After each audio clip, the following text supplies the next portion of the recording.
Sometimes, being understood is more valuable than money, power, or fame. Tonight, you'll see how a Portuguese billionaire, trapped in silence and grief, met a waitress who could finally speak his language, and how one simple act of understanding changed both of their lives forever. No one ever taught Mateus Alencar how to be misunderstood. They taught him how to build, how to calculate risk, how to turn rusted ports into global shipping empires. But no one prepared him for the quiet humiliation of sitting in a room full of people and realizing none of them truly heard him. La Lumière glowed like a jewel box in the heart of Manhattan. Crystal chandeliers hovered above white linen tables. Conversations hummed softly, curated laughter, controlled confidence, the sound of people who had never been ignored. Mateus sat alone at a corner table. Not because he wanted privacy, but because corners required less explaining. His suit was tailored in Milan. His watch cost more than the restaurant's monthly payroll. Yet his shoulders were tense, his hands folded carefully, as though any sudden movement might invite attention he didn't want. The waiter approached with a polite smile that didn't quite reach his eyes. "Good evening, sir. May I take your order?" Mateus inhaled slowly. English sat heavy on his tongue, not because he didn't know it, but because it never felt like his. "Yes, thank you," he began. "I would like the sea bass. With the lemon sauce, please." The waiter leaned in slightly. "Sorry." Mateus repeated himself. Slower this time. Softer. The waiter nodded quickly, already scribbling, already turning away. Mateus knew that look. That was the look of someone who had stopped listening halfway through. Around him, conversations continued. "Did you hear that accent? Must be one of those overseas investors. Money travels faster than language, I guess." Mateus stared down at the tablecloth, jaw tightening. They didn't know he spoke 4 languages. They didn't know Portuguese was the first language he ever learned, and the last one his wife ever spoke. They didn't know silence wasn't weakness. It was armor. Across the restaurant, Ana Morales wiped down a table that didn't need wiping. She had learned long ago that stillness made supervisors nervous. Movement meant usefulness. And usefulness meant survival. Ana wore the same black uniform as every other server, but the similarities ended there. Her posture was deliberate. Her eyes observant. She noticed details most people missed. A fork out of alignment, a guest clenching their jaw, the subtle shift in energy when power entered a room. She'd been working double shifts for months. Bills waited at home. A mother who still spoke Portuguese when tired or upset. A past she didn't talk about and a future she couldn't yet afford. Customers rarely looked at her long enough to wonder who she really was. And she preferred it that way. As Ana passed Mateus' table, she heard it. Not the English, the shape beneath it. Lisbon Portuguese. Clean consonants. Old rhythm. Her steps slowed without permission. She glanced at him. Really looked. He wasn't loud. He wasn't demanding. He wasn't trying to prove anything. He was trying not to take up space. The waiter returned and placed a plate in front of Mateus. The wrong fish. The wrong sauce. Mateus stared at it. For a long moment he said nothing. Ana felt something tighten in her chest. She recognized that pause. The calculation. Is it worth correcting them? Is it worth becoming a problem? Mateus lifted his fork, prepared to eat the wrong meal rather than explain himself again. Ana swallowed. She wasn't supposed to interfere. She needed this job. She had been warned before about overstepping. But something about the way he lowered his gaze, proud and defeated at the same time, pulled at her. It reminded her of her father, correcting his English at the grocery store only to be ignored. Of her mother, switching languages mid-sentence when emotion made English feel too sharp. Ana stopped beside the table. Her voice came out quiet, controlled, instinctive. "Senor, isso neo foi o que pediu?" Mateus froze. Slowly he looked up at her. Not with expectation, with disbelief. "Você fala português?" he asked. Ana nodded once. "Sim. Fluent." The noise of the restaurant faded. For the first time that night, Mateus felt the tension in his shoulders ease, just slightly. Enough to notice how heavy it had been. He didn't smile yet, but something in his eyes softened. Ana waited. Professional. Grounded. Two strangers. Two worlds. One shared language hovering between them like a fragile bridge. Neither of them knew it yet, but the silence that had protected them for years had just cracked. And nothing, not money, not rules, not fear, would fit back the same way again. The restaurant did not fall silent all at once. It happened gradually, like a tide pulling back. Mateus sat motionless, his fork hovering inches above the wrong dish, his attention no longer on the plate in front of him but on the woman standing beside his table. The words she had spoken, his words, still echoed in his ears. Portuguese. Not the polite, broken version people used when they wanted to impress. Not the stiff phrases learned from apps or business briefings. Real Portuguese. The kind that carried childhood, grief, and memory in its rhythm. Você fala português? He repeated softly, as if saying it again might make it disappear. Ana nodded, her hands clasped neatly in front of her. Sim. Fluent. She kept her voice calm, professional. But inside, her heart was racing. She hadn't planned this. She hadn't weighed the consequences. The words had come out the way instincts sometimes do, faster than fear. Mateus swallowed. For a long moment he said nothing. Then, carefully, as though testing whether the ground would hold him, he spoke again. Eu pedi o robalo, com molho de limão. I ordered the sea bass with lemon sauce. There was no anger in his voice. Only weariness. The kind that came from repeating yourself in rooms where no one listened. Ana nodded. You entendi. She turned toward the service station, catching the waiter just as he was passing by again. Excuse me, she said, her English crisp and controlled. There's been a mistake. He ordered the sea bass with lemon sauce. The waiter frowned, glancing between her and Mateus. That's not what I heard, he replied, defensive. Ana didn't raise her voice. She didn't need to. He was very clear, she said.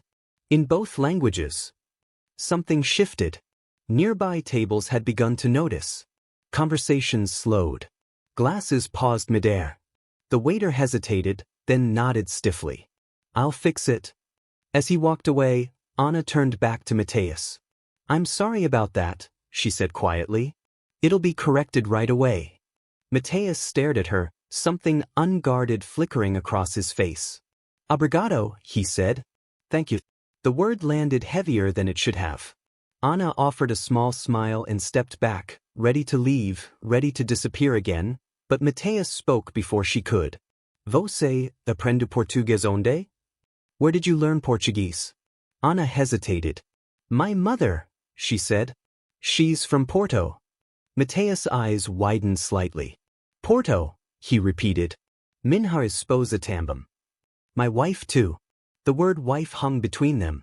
Past tense. Ana felt the weight of it, though he hadn't explained. She nodded gently. I'll bring the correct dish, she said, sensing the conversation had reached a fragile edge. As she walked away, Mateus leaned back in his chair, his heart beating faster than it had in years. He hadn't realized how much effort it took to exist in a language that never fully held him, until someone spoke the one that did. When the corrected plate arrived, Mateus barely noticed the food. He noticed how his shoulders had lowered, how his breathing had slowed, how the tight knot behind his ribs had loosened. At the edge of the room, Ana watched discreetly. She told herself it was nothing. A simple correction. A professional courtesy. But she couldn't shake the way his face had changed when she spoke. It wasn't gratitude alone. It was relief. Her manager passed by, lowering his voice. Careful, Ana. Guests like that bring attention. I understand, she replied quickly. But attention had already arrived. Two diners nearby whispered. Did you hear her? She spoke his language. Interesting. Ana returned to her duties, but her focus fractured. Every time she passed Mateus' table, she felt the pull of unfinished conversation. Mateus noticed too. When he finished his meal, he didn't rush to leave as he normally would. Instead, he waited, fingers tapping lightly against the table. When Ana finally approached with the check, he looked up at her. Obrigado, novamente, he said. You didn't have to do that. She met his gaze. Yes, she said softly. I did. Something in her honesty surprised them both. Mateus signed the bill and stood slowly, then hesitated. "For what it's worth," he said, his accent thickening now that he wasn't trying to hide it, "you reminded me of something I'd forgotten." Anna tilted her head. "What's that?" "How it feels," he said, "to be understood without explaining yourself." The word struck deeper than he intended. Anna swallowed. "I'm glad," she said. Mateus nodded once, then walked toward the exit. But as the door closed behind him, the restaurant seemed louder than before. Anna stood still for a moment, her pulse thrumming in her ears. She had crossed a line, not professionally, but emotionally. And Mateus, stepping out into the cold New York night, realized something unsettled and dangerous. For the first time since his wife's death, the language he had buried had found him again. And it had found him through a stranger. If that moment stirred something in you, tap like and comment what you felt, because the emotional shockwaves are just beginning. Mateus Alencar did not return to La Lumiere for 3 days. For most people, that would have meant nothing. For Anna, it became a quiet disruption she couldn't explain away. She noticed the empty corner table each evening. Not because she was looking for it, she told herself that repeatedly, but because absence has a way of becoming visible once it carries meaning. She worked her shifts as usual, took orders, smiled when expected, apologized when necessary. Yet every time she heard a foreign accent, her attention sharpened. Every time someone struggled to be understood, something inside her stirred. Her manager noticed her distraction. "You okay?" he asked one night as she polished silverware. "I'm fine," Anna replied quickly. He hesitated, then lowered his voice. "Just remember your place. Guests are guests." Anna nodded. She knew what he meant. Across the city, Mateus sat alone in his penthouse, staring at the Manhattan skyline as though it might answer questions he refused to ask. He replayed the moment over and over. The sound of Portuguese spoken without expectation. The way his chest had loosened when he didn't have to translate himself. The danger of how human it had felt. He had spent years building walls strong enough to keep grief contained. Language had been one of them. Portuguese was memory. Portuguese was loss. And yet, with Anna, it had been neither painful nor heavy. It had been alive. Mateus shook his head and poured himself another drink. Attachment was weakness. Emotion complicated clarity that he had learned that lesson the hard way. The next morning, his assistant knocked on his office door. "You're scheduled to host a private dinner at La Lumiere tomorrow night," she said. 10 guests. High profile. Mateus looked up sharply. "Change the venue." She hesitated. "Everything's already arranged." Silence stretched. Mateus closed his eyes briefly, then nodded. "Fine." Across town, Anna received her own warning. Her manager gathered the staff before the evening shift. "Tomorrow night is a private event. Selected servers only. Professionalism will be monitored closely." Anna's name was on the list. Her stomach tightened. She knew immediately. Fate, it seemed, had no patience for avoidance. The following evening, La Lumiere felt different. Quieter. Sharper. Like a stage set for confrontation. Mateus arrived early, dressed impeccably, his expression unreadable. When he saw Anna enter the room, something twisted in his chest, relief and resistance colliding. They did not greet each other. Not at first. Anna kept her distance, moving efficiently between tables, reminding herself of boundaries. This was a job. This was not a story. Mateus kept his eyes on his guests, his attention fractured. Every time Anna passed, he felt the urge to speak, and the equal urge to remain silent. Midway through the evening, one of Mateus' guests leaned toward him. "She speaks Portuguese, doesn't she?" the man asked with a smirk. "Interesting choice." Mateus stiffened. "She's a professional," he replied coolly. The comment lingered like a threat. Anna overheard fragments of the conversation as she poured wine. Interesting choice. Billionaire. Waitress. Her chest tightened. She had crossed an invisible line the moment she opened her mouth in Portuguese. Now she felt the consequences pressing in from all sides. Later, when a guest complained loudly about service, Anna handled it flawlessly, but the scrutiny didn't fade. Mateus noticed. For the first time in years, he felt powerless to protect something fragile. Near the end of the evening, circumstances forced proximity. A guest requested clarification on a Portuguese wine. Ana hesitated only a second before approaching Mateus' table. She spoke softly. "The producer is from Douro Valley. The notes are..." Mateus answered in Portuguese without thinking. Ana froze. The guest stared, confused. Mateus switched back to English smoothly, explaining the wine. The moment passed, but the tension remained. After the dinner ended, the room emptied slowly. Ana collected glasses near Mateus' table. He remained seated, waiting. When they were finally alone, he spoke first. "I didn't mean to put you in that position," he said quietly. Ana kept her eyes on the table. "You didn't. I chose it." Silence. Then she looked up. "But choice has consequences." Mateus nodded. "I know." He hesitated, then added, "That's why I stayed away." Anna's breath caught. "Why?" "Because," he said, voice low, "understanding feels like attachment. And attachment costs." The honesty surprised them both. Anna straightened. "So does silence." The words landed between them, sharp and true. Footsteps echoed in the distance, a reminder that this moment could not stretch forever. Mateus stood. "I leave New York soon." Ana absorbed that without reaction. "Then this ends here." "Yes," he said. But neither of them believed it. As Mateus walked toward the exit, the distance between them felt heavier than the space itself. They had tried to resist. Now circumstances were tightening, forcing a reckoning neither was ready for. The problem with saying goodbye too early was that life rarely listened. Mateus Alencar had every intention of leaving New York without looking back. His schedule was precise, his departure carefully planned. 2 days. 3 meetings. Then a flight back across the Atlantic, to the controlled silence he trusted. Ana Morales, meanwhile, told herself she was relieved. Relieved that the tension would dissolve. Relieved that whatever had started would not have the chance to complicate her life. Relieved that she could return to being invisible. Neither of them believed their own relief. The call came the next morning. A sudden scheduling shift. A donor dinner tied to Mateus' foundation. A language requirement the event planners hadn't anticipated. Ana was summoned to the office before her shift even began.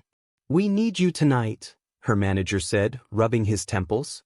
"The guest insists on someone who speaks Portuguese fluently." Anna's pulse jumped. "You know I know," he cut in.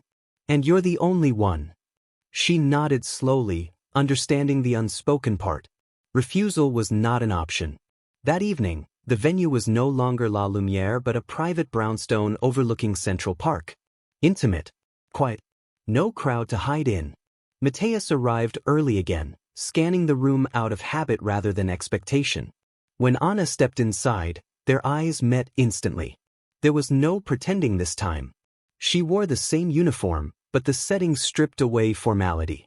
No tables between them. No crowd to buffer the air. Forced proximity had a way of collapsing distance quickly. They worked together in silence at first. Efficient. Careful. Each movement measured. It was Mateus who broke it. "You didn't have to accept this," he said quietly as they stood near the sideboard. Ana adjusted a glass that didn't need adjusting. "Neither did you." He watched her hands. Steady. Controlled. "Does it bother you?" he asked. "Being visible because of me?" Ana paused. "Yes," she said honestly. "And no." She met his gaze. "I've spent years making myself smaller so I wouldn't attract attention. Speaking Portuguese here didn't make me brave. It just made me tired of hiding." Mateus felt the words land somewhere deep. "I understand that," he said. And he did. Later, during a lull, they found themselves seated at the edge of the terrace, plates cooling between them, the city humming below. The conversation shifted, cautiously at first. Mateus spoke about Lisbon. About mornings near the river. About the way Portuguese sounded different when spoken at home. Ana listened, then shared her own memories. A childhood shaped by 2 languages. The pressure to choose one identity over another. "People think language is just communication," she said. "But it's belonging." Mateus nodded slowly. It's memory. The word thickened his voice. He hesitated, then added, my wife used to say that Portuguese was where she felt safest. Ana said nothing. She let the silence hold. After a moment, Mateus continued. When she died, speaking it felt like reopening something I couldn't survive. Anna's chest tightened. And now? She asked gently. Now, he said, it feels like she's not the only place it lives anymore. The honesty stunned him. Anna looked away, blinking rapidly. I'm glad, she whispered. A fragile bond formed there, not romantic yet, not safe, but real. Too real. Because reality always arrives with consequences. Later that night, Mateus received a call from his legal team. There were concerns. Optics. Power dynamics. Associations that could be misinterpreted. Distance yourself, they advised. Immediately. Mateus stared out the window long after the call ended. Ana, meanwhile, overheard staff murmurs. She's getting special treatment. This won't end well. Fear crept back in. As the night wound down, they stood near the exit again, history repeating itself. Mateus spoke first. I leave in 48 hours. Ana nodded. Then we shouldn't blur this further. I don't want to hurt you, he said. Then don't disappear, she replied quietly. The request was simple. The risk was not. They stood there, suspended between what they wanted and what the world would allow. Neither noticed the way heartbreak had already begun circling that if you feel how fragile this connection is, like the video and leave a comment, because what comes next will test everything they've built. The story broke the way most truths do these days. Quietly at first, then everywhere at once. Mateus Alencar woke to the soft vibration of his phone on the nightstand. He reached for it without urgency, expecting another itinerary update, another reminder that his life was scheduled down to the minute. Instead, he saw headlines. Portuguese billionaire accused of improper relationship with restaurant staff, power, privilege, and a waitress who spoke his language. He sat up slowly, the city outside his window still dark. There were photos. Blurred, distant, stripped of context. Him standing too close. Her leaning in to listen. A narrative stitched together by people who had never heard either of them speak. Mateus felt something cold settle in his chest. This was the cost he had tried to avoid. Across town, Ana learned about it from her manager. He didn't accuse her outright. He didn't need to. The disappointment in his eyes did the work for him. This is bigger than us, he said. And unfortunately, it's landing on you. Ana nodded. By the end of the day, her shifts were temporarily suspended. No timeline. No promise. She walked home in silence, the city loud around her, every step heavier than the last. She had known this was possible. She had warned herself. Still, the betrayal stung, not from Mateus, but from the world's eagerness to reduce her to a headline. Mateus tried to call her. Once, twice, 3 times. No answer. His legal team advised immediate distance. Any further contact worsens the optics. For the first time in years, Mateus did not listen.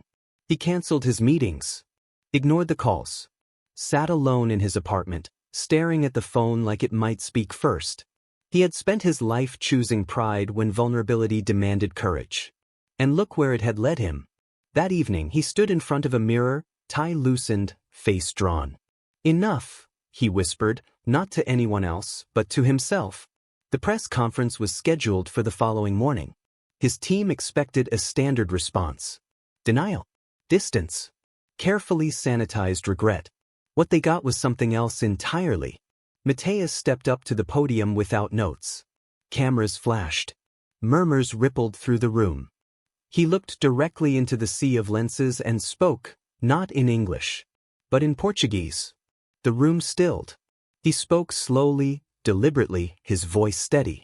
He spoke of exile, not from a country, but from understanding that he spoke of grief, of losing his wife and, with her, the language that had once felt like home, that he spoke of how power insulated him, but also isolated him. Then he switched to English. She did not pursue me, he said clearly. She did not benefit from knowing me. She reminded me that dignity is not owned by wealth. A collective inhale.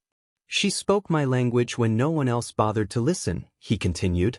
And for that she paid a price she did not deserve. He paused. If there is fault here, he said, it is mine, for hiding behind silence instead of standing up sooner. The room erupted. Anna watched the broadcast from her small apartment, her hands trembling. Tears streamed down her face, not because he had defended her, but because he had finally chosen truth over protection. Later that day, there was a knock at her door. She didn't expect him. Mateus stood there, no security, no entourage, holding nothing but himself. I won't stay if you ask me to leave, he said quietly. But I couldn't disappear again. Anna looked at him for a long moment. This cost me my job, she said. I know, he replied. And I won't pretend words can fix that. She stepped aside. They sat across from each other, the air thick with everything unsaid. I didn't speak Portuguese to save you, she said finally. I did it because I was tired of erasing myself. I know, he said. And I'm sorry it took a crisis for me to understand what that courage looked like. Silence stretched. Then Anna asked the question she had been holding since the beginning. What happens now? Mateus took a breath. I'm not asking you to follow me, he said. And I'm not offering rescue. I'm offering honesty. He met her eyes. I want to build something that doesn't require either of us to shrink. Anna felt the truth of it settle. She stood, walked to the window, and looked out at the city that had both raised and worn her down. Then she turned back. I don't want to be invisible anymore, she said. Mateus nodded. Neither do I. Months later, La Lumière reopened under new ownership. Anna no longer worked there. She stood at the opening night, not as staff, but as a partner in a new cultural initiative funded by Mateus Foundation. A program that trained hospitality workers in language access, dignity, and representation. Mateus watched her speak to the crowd, confident, composed, fully herself. This time, he did not translate her words. She didn't need him to. When she finished, she found him in the crowd. She smiled. He smiled back. Two people who had once hidden behind silence now stood where language had brought them, not above others, not below, but beside. And somewhere between English and Portuguese, between power and humility, they had found something rare. They had found each other, without losing themselves. If this story cracked something open inside you, don't let it close just yet. Like this video, share your thoughts in the comments and subscribe, because tomorrow I'm sharing a story that goes even deeper.